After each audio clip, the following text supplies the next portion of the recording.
right. Hello, everybody. Tonight, we have a very short Zoom lecture. I've got a couple demonstrations for you, and I think that these will help with Project One. So let me see if I can go ahead and share my screen here.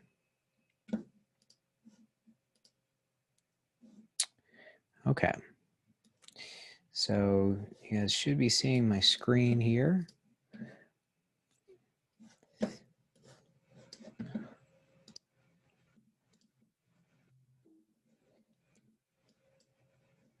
Okay.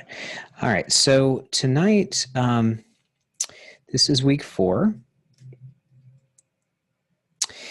And I first want to start off with, some of you have been sending me questions about some ideas for retouching. How would I approach this sort of retouching situation? And there was one regarding this photograph that I think that there's some value in me showing you a method. And it's not really a method, it's more what I like to call just thinking outside of the box. When you have something like this, let's go ahead and bring this image up in Photoshop. So you can see here, there's some wicked scratches and whatnot happening here. A lot of artifacts. And, I could come in here with maybe the dust and scratches filter, or possibly the clone stamp tool. But for something like this, there's just like a lot of complexity here because it's all over. It's all over the entire image. So something like this, I think an approach that you could use is if you come over here to layers, see if I can get rid of this. Open up your layers panel.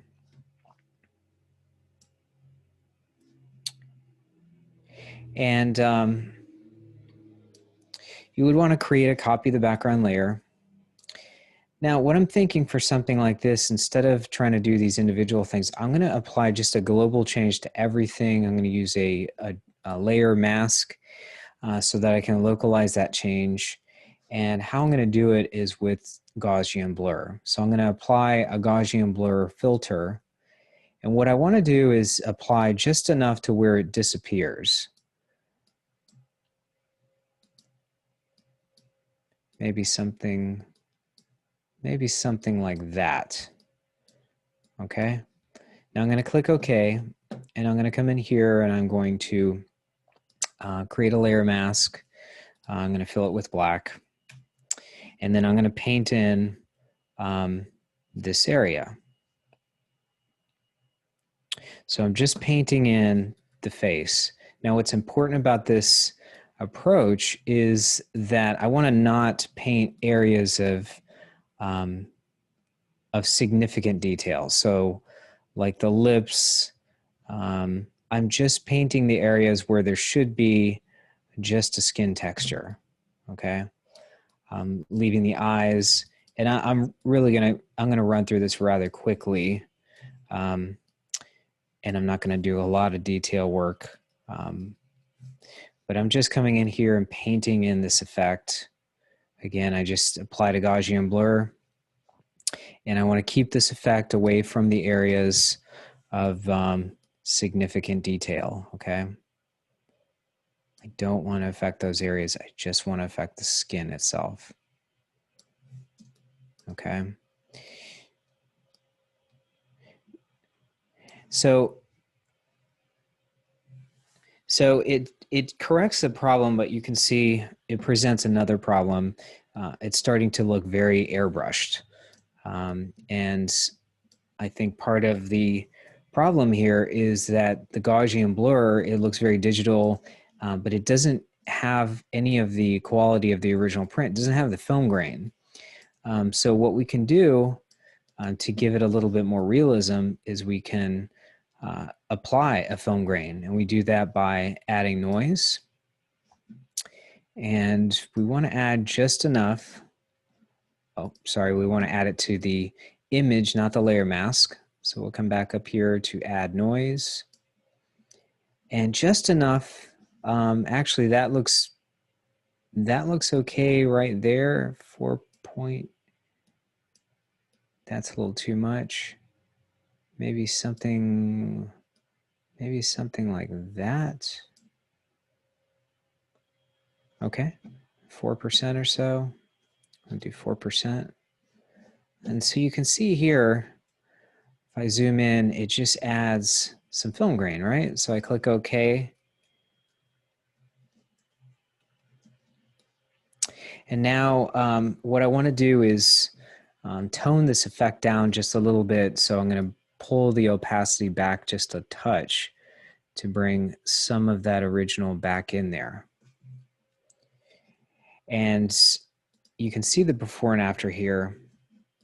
This is a good starting place, okay? It's still, you know, there's certainly areas in here of detail to correct.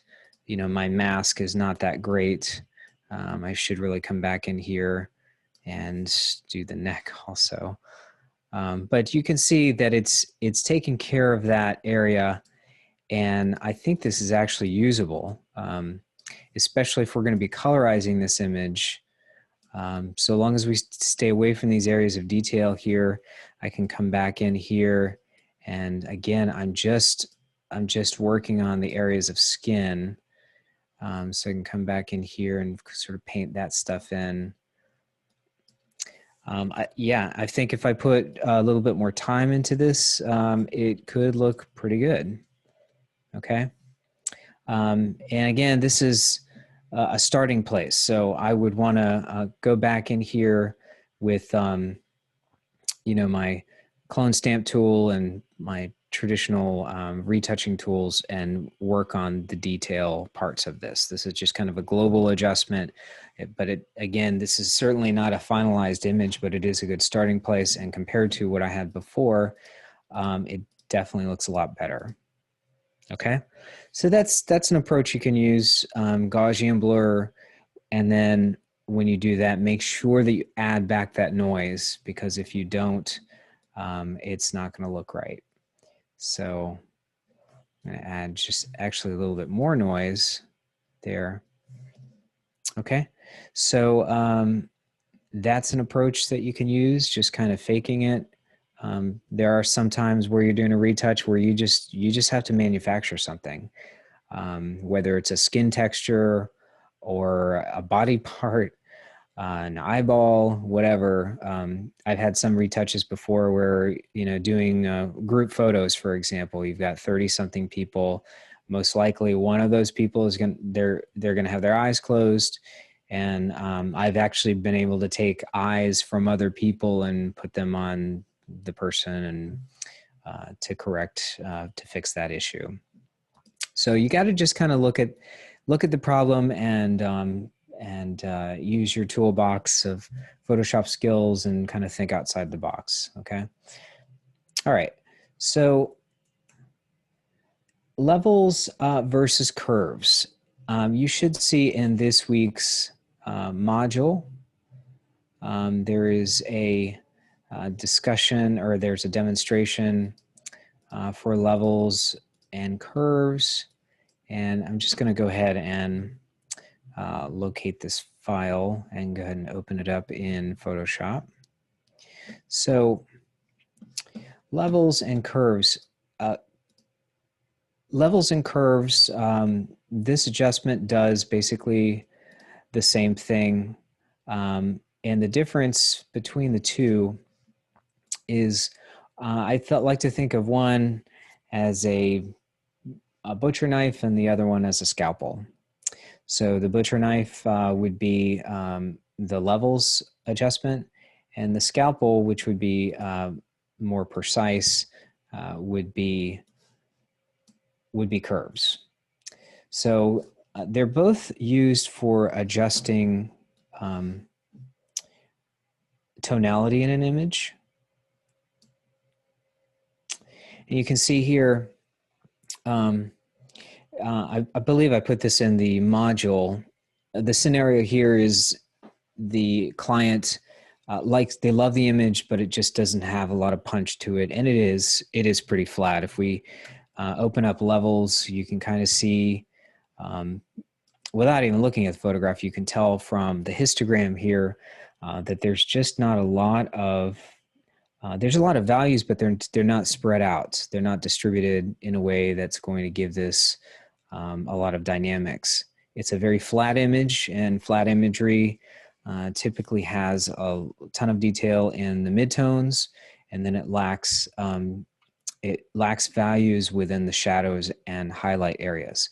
So you know that we can, if we want to add some punch to this, we can bring the highlights in and bring the shadows in a little bit to add some contrast. Whenever we do that, we always want to check and make sure that we're not clipping anything. And I can see right now, as I'm doing this, just visually, I can see that the clouds right here are falling off.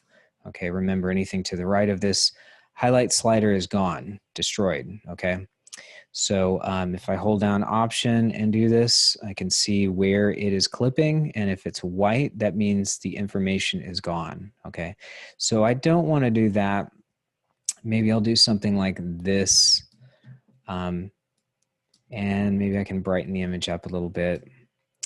Now, it still seems kind of flat to me. And part of the problem with levels is that it's not super precise. If I want a tool that's going to do the same thing but give me more precision, I want to use curves. And I can do that by clicking Command M for curves. Now, how this is set up is you can see it has a histogram just like Levels does, but the difference here, instead of being able to adjust just one area, I can adjust multiple areas. I can also lock areas. So let's say, for example, this cloud, I want to add some contrast, but I don't want to lose this cloud. Let's say I'm good with where this cloud is at. I can create a anchor point here and only adjust the midtones. Do you see that? So because this anchor point is here, that means that this highlight area is locked, okay? So I can make all these adjustments. It's only affecting one part of the image, which in this scenario, it's affecting, you can see the midtones and the shadow areas, okay? And how this goes, the bottom left corner is the shadows, the bottom right is the highlight area, okay? Now, there's this thing called the S curve with curves. And if you make an S, what you're essentially doing is adding contrast, right? So something like that shape will add contrast to an image, okay? So I know that I want to add some contrast to this so I know that I'm gonna want something like that shape. But I want to make sure that I hold on to this, okay?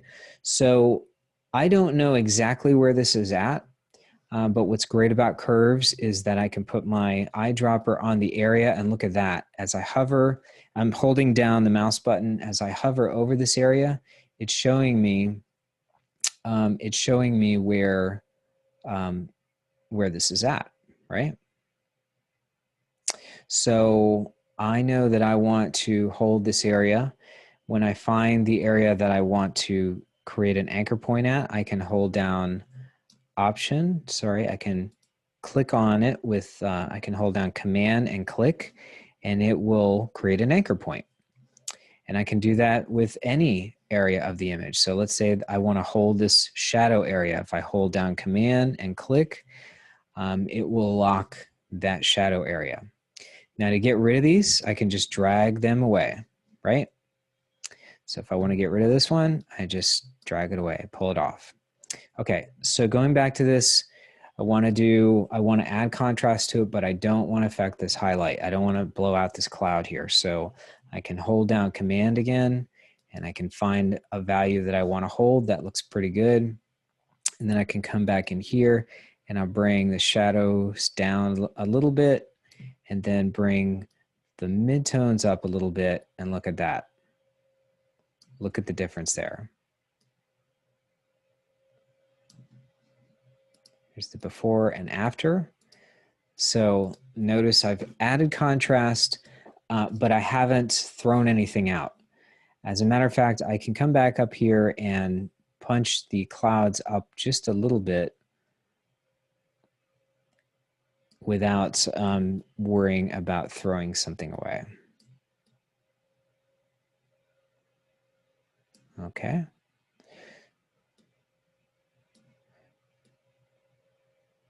Yep, so something like that. The shadow areas are getting a little blocked up, so I can open them up a little bit by dragging them up. Okay.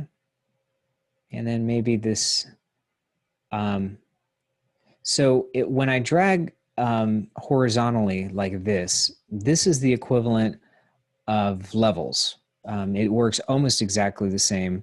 When I drag this slider, anything to the left of this anchor point is going to be dropped off. It's throwing that information out. So essentially what I'm doing here is I'm throwing out some of the shadow information just to add a little bit more contrast in the shadows. But you'll notice I have an anchor point here to also add some brightness to the shadow areas. And so also if I do the same up here, if I drag this across, this is when it's throwing out information, okay? So I don't want to do that necessarily. I can do it a little bit for the highlights, but not much. So I'm pretty good with that. So I click OK, and you can see the before and after here. Okay, so that is curves. Remember, the difference would be a saw or butcher knife versus a scalpel. Scalpel is, the curves is much more precise than levels. And if you need that amount of control, that's what I recommend. So from here on out, what you should be doing is working non-destructively. And I'm gonna show you a few methods that you can employ to work non-destructively. So we're going to talk about adjustment layers. We should already know adjustment layers. You should already be familiar with layer masks. I'm not going to really go into those. There is a way to non-destructively crop. So let me show you what that is real quick. So I have this image, and if I come back in here and I crop the image, and if I double click this and this delete crop pixels is on, which I think it's on by default, when I double click that, that means that information is gone. If I come back to this image 6 months later and try to recover that area that I cropped out, it's gone, okay? However, what I can do, another method would be to create the crop that I want. So let's say that this is the area that I want. And rather than delete the pixels, I can still preserve the pixels outside of the crop area. And I can do that by deselecting delete crop pixels. So when I click apply now, you can see that it has created the crop there. Okay. And if I want to come back to reveal the pixels, I can do a reveal all. Reveal all will restore those pixels that were cropped out.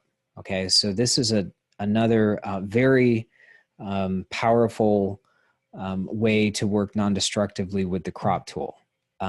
I recommend always doing this, especially when you have a client.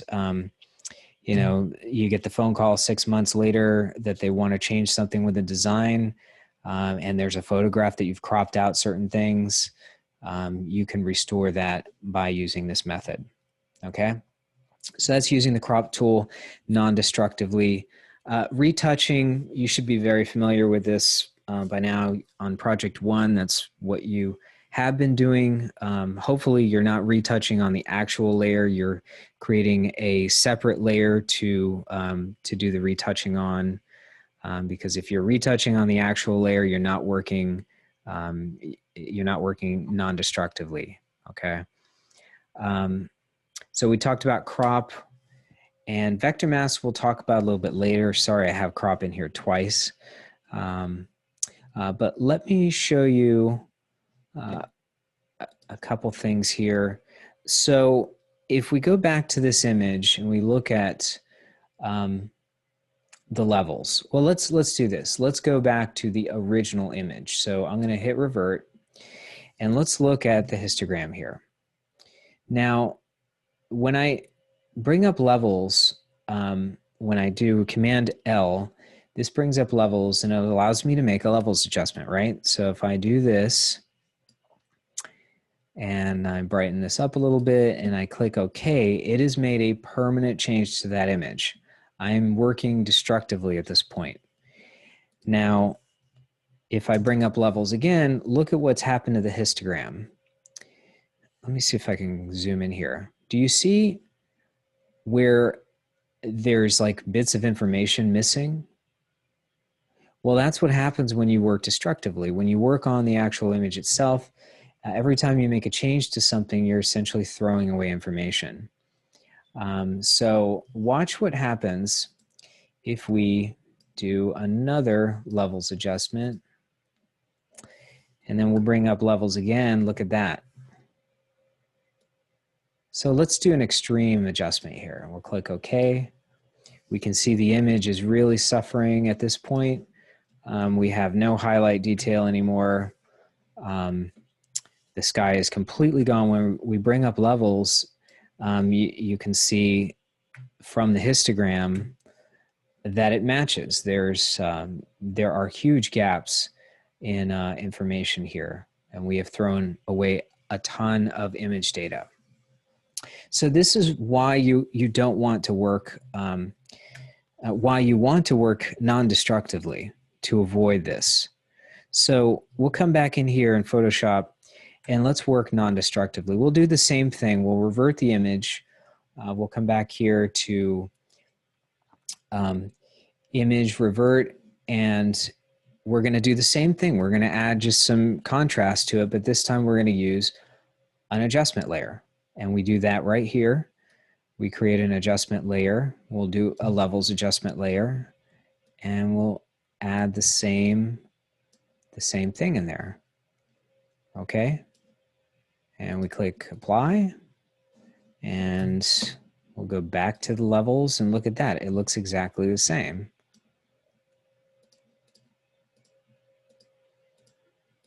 Now the appearance looks different, but the data is unchanged. So this is what it means to work non-destructively. You have, I like to think of it as, having your cake and eating it too. You have all of your options down the road when you open this image back up. Nothing is permanent when you work non-destructively. So another way that we can work non-destructively, we know the very first thing you should be doing with all of your images when you first open them up, you should always be copying the background layer, right? That's just a given. And I typically come in here and rename this original, but I know that I always have the original as a background layer, and that's great. Now, you'll notice that there are filters up here, and when you come up here to apply a filter, this is a destructive technique. You click OK, and it has made a permanent change to the image. So a way around this is you can create what's known as a smart object. And how we do that is we right click on the layer and go to convert to smart object. So now, once we have the layer as a smart object, when we apply a filter to it, that filter becomes a smart filter. So watch how this works. If we come here, let's say we do a lens correction. Let's say I shot this with a very wide angle lens, and I'm trying to create, or let's say I want to create some distortion intentionally. I want this to look like a wide angle lens, an extreme, like a fisheye lens. So I click OK here. Now notice when I do that, it has created a smart filter area. It's got a mask that's already applied to it, so I can come in here and and, you know, paint with black or white if I want to just show parts of the image, which is great. But the most important feature here is that it's not making a permanent change, and it creates almost like a sub layer. And this sub layer, I can turn this effect on and off. Okay, very, very powerful tool.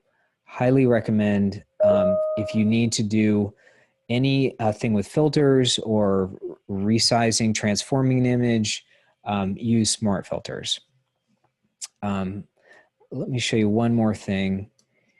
Going back to working destructively, this is one of the worst things you can do. I come in here and I'm going to do a transform on the image. Okay. Client says, okay, I want this image smaller. So I click apply. And then they decide, oh, let's make it a little bit smaller.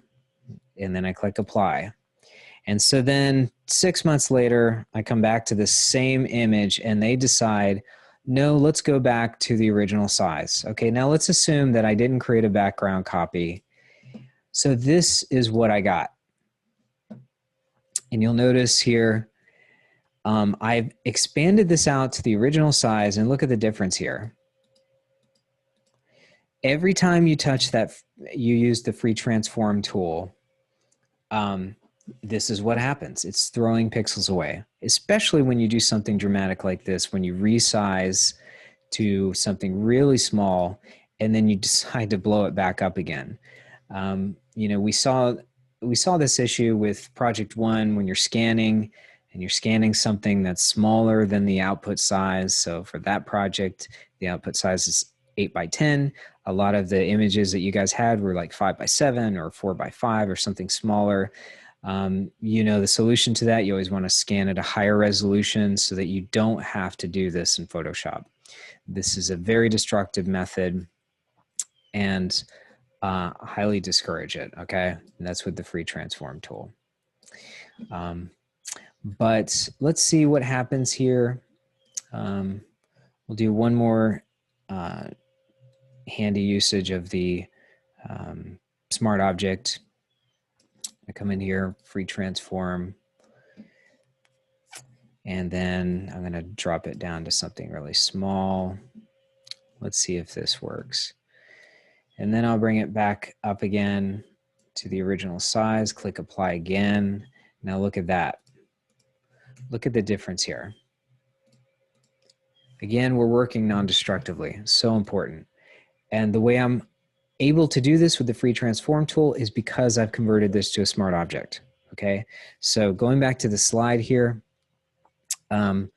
smart objects are great to use for filters. When you're transforming anything involving scaling, don't even think about doing it in a destructive way. Warping, rotating, anything like that. It's a very, very handy method, okay? All righty. So last thing I want to talk about tonight are blend modes. For this colorization project, you should be somewhat familiar with blend modes right now. Color is the one that we've been using most of, but there are other options. And sometimes some of you have emailed me saying, you know, Professor, I have this image, I'm trying to paint a skin tone, or I'm trying to paint lips or an eye color, and I just can't get that color right. Well, my suggestion would be, one, to make certain that you're using an adjustment layer. So this, for example, let's say that I want to make a change to the color of her shirt. I would do that with a hue and saturation adjustment layer. I know I haven't gone over this yet in class, but let me just show you kind of how this works. I can take the yellow and I can change the color of the yellow, right? With hue and saturation. I can also, because it's affecting the rest of the image here, I would obviously want to use my layer mask to paint that out. But let's say, if I want to come back in here and make another change, I can just double click on this and keep playing around with it. And it's on its own layer, so I'm working non-destructively. Now the same with when we use solid color, which that is the preferred method. If you want to colorize an image, you know that, let's make this black and white real quick. You know that you can come back in here and you can paint directly on the image. So we'll select a, let's say we'll select a blue or a purple, and I can come back in here and just with my paintbrush, paint in the color I want, and then I can come back here and change this to color mode, right? That's one way of doing it. The problem is, though, that if I want to come back in here and change it, let's say I wanted more of a bluish color, then I need to use a destructive method to get it there. So I would have to come back in here into adjustments, hue and saturation, to adjust it that way. It's just not an efficient way to work. The better way to do it would be to just create a solid color adjustment layer. You know, find the color you want, fill this in, the mask in, and just paint. Paint the mask in. So we'll fill this with black, and then we'll paint the color back in, right? We'll change this to color mode. Okay. And because I have this as a solid color fill adjustment layer, I can come back here and change that. Now, let's say, so we've been using color mode, okay, but there are other modes. Let's go back to this, this picture here. There are other modes, and one of the reasons why I suggest starting with color mode is because it doesn't really add anything else but color to the image. You'll notice that you can have a similar effect by using something like overlay or hard light, soft light, but notice here, notice how these are grouped together, and these are kind of logically grouped together by what they do. This group of blend modes typically, well, not typically, will add contrast. So I could do something like an overlay, which is going to colorize it, but it's also going to add a layer of contrast. Maybe that's what I want. Maybe that's not what I want. But I would always, when you're working on these colorization, when you're colorizing an image, I'd start with color. If you can't get there, if you can't find the color you're looking for, or it just doesn't have the right look, sometimes I've run into this with doing facial retouching or makeup on people. I have like a lipstick or something that I'm applying to a model, and it just looks too vibrant or something. It just doesn't look right. I can come up here and just scroll through these modes and see what looks best. Okay. So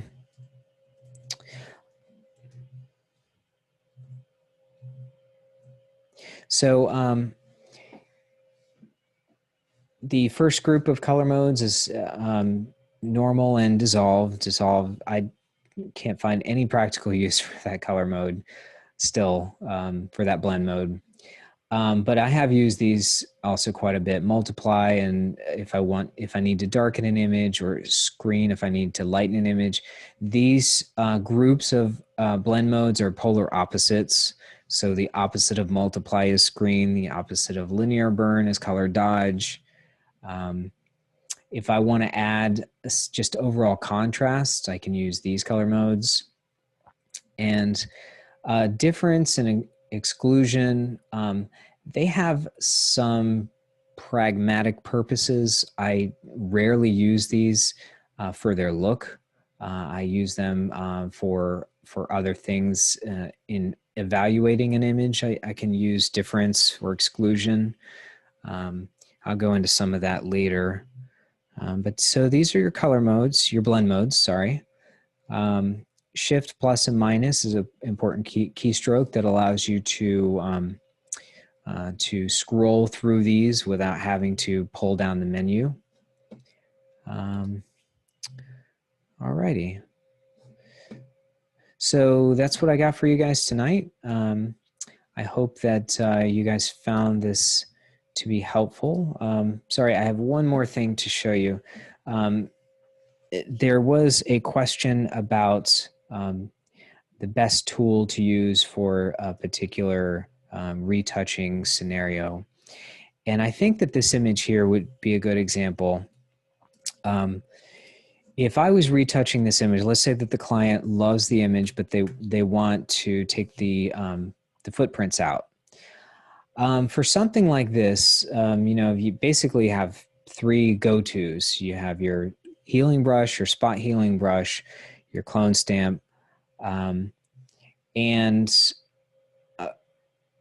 it really depends on the area that you're using. So for this image, I would use a combination of really all three. So here's how I would do that. Here's how I would approach that. I would look at something like this and see that what surrounds this area that I want to correct is it's a texture, it's a pattern. Well, whenever I see a pattern, what is a really great tool for that is the healing brush. Healing brush is the de facto for skin retouching.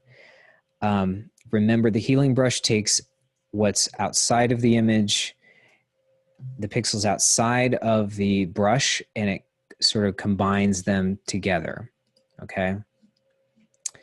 Sorry, what I need is the spot healing brush. So I'll start with the spot healing brush on this image. And look at that. It's combined. This works great because it's a texture, okay? Now, right here, I also have a texture, but look at that. I've got this line, this area of contrast. It does not work well with areas of high contrast. Look at that. You can see where it doesn't know what to do with this, and it's taking in what's outside of the brush, and it's just not looking good, okay?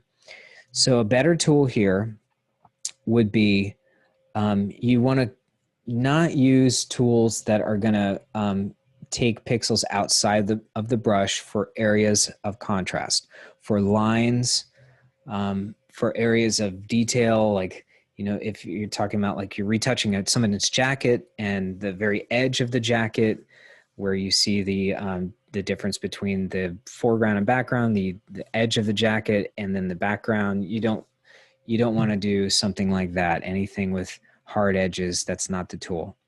A better tool for that would be the clone stamp tool. So clone stamp tool here, and you know how this works. You take a sample, an area that you want to sample, and you hold down Option and click. And when you do that, it's going to give you a preview of what's going to happen. So once I hold down the mouse button, I can click and drag, and it's making an exact copy, pixel by pixel, of that area. And look at that. I can get close to the edge, and it's not destroying that transition in there. Again, if you run into situations like this, healing brush and spot healing brush is not the tool to use for that. For texture, for repetitive texture, grass, skin, concrete, something like that, spot healing brush or healing brush works great, okay? But when you're up against a line, don't even think about using that tool. All righty? All right, well, I thank you guys for tuning in. I have hopefully recorded this, and if you guys have any questions, let me know. If you need to do some one-on-one, if you want to get just my 2 cents on your project 1, how that's coming along, let me know, and we'll set up a time. All right. All right. You guys take care and have a good week. And remember that project 1 is going to be due next week. So I will see you guys then.